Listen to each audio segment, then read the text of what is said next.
আলহামদুলিল্লাহ। বন্ধুরা সবাই কেমন আছেন? আবারও চলে আসলাম কিছু কথা বলার জন্য। আসলে জাগতিক জীবনে আমরা নানানভাবে অসত্য, মিথ্যা, ভ্রান্ত আ পথে আর কি পতিত হচ্ছি বা হয়ে থাকি।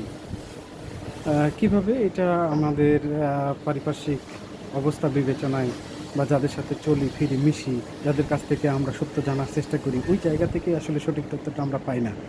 তো বর্তমান যুগটা হচ্ছে ডিজিটাল যুগ। বর্তমানে যদি আমরা গভীরে যেতে চাই, কোনো কিছু বিষয় সম্পর্কে জানার জন্য একদম গভীরে যেতে চাই, এটা খুবই সহযোগী একটা মাধ্যম। ফেসবুক, ইন্টারনেট, ইউটিউব এটার মাধ্যমে ব্যবহার করে আমরা কিন্তু সহজে এগুলো জানতে পারি। যেমন যদি আপনি ধর্ম সম্পর্কে জানতে চান, ইসলাম সম্পর্কে জানতে চান বা আল্লাহ, নবী, রাসূল, কিতাব, অলি, আউলিয়া এগুলো সম্পর্কে ভালো সূক্ষ্ম ধারণা পেতে চান, তো অবশ্যই এর সাথে যারা যুক্ত আছে তাদেরকেও আপনার দেখতে হবে। কমন কালচারে যে আমরা যা শিখছি, পাশাপাশি এগুলো আমাদেরকে দেখতে হবে। এগুলো দেখতে হলে আপনি যদি আপনার ভিতরে প্রচণ্ড কিউরিওসিটি কাজ করে, সদিচ্ছা থাকে, ইচ্ছা জাগে, তো অবশ্যই আপনি কাজী জাবের আল জাহাঙ্গীরের আ